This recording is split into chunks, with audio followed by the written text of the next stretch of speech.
જય ઊંચડિયા હનુમાન દાદા। મિત્રો, એકવાર 5 મિત્રો એક ફોર વ્હીલ લઈ અને ફરવા માટે ગયા હોય છે।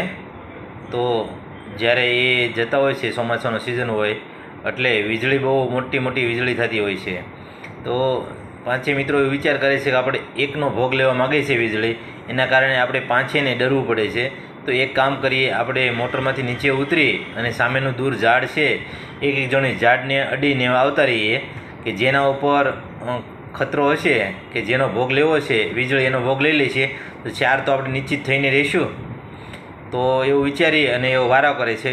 એક પહેલો અડીને વી આવ્યો, બીજો ગયો, પછી ત્રીજો ગયો, ચોથો ગયો, 4 અડીને વી આવ્યા, પછી 5મો એક બાકી હતો તો એને પરાણે મોકલવામાં આવશે કે જા, તારા કારણે, પાપને કારણે આપણે 5 હેરાન થઈએ છીએ।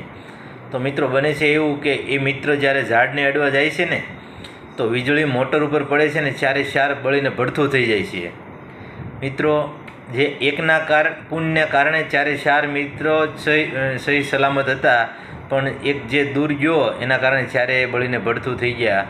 તો મિત્રો, જીવનમાં પણ આપણે એવું જ હોય છે કે 2 ભાઈ ભેગા રહેતા હોય, મોટો ભાઈ કમાતો હોય, નાનો ભાઈ કદાચ ઓછું કમાતો હોય, પણ બનતું હોય એવું કે નસીબ જે છે નાના ભાઈને પણ જોર કરતા હોય। અસ્તુ, જય શ્રી રામ।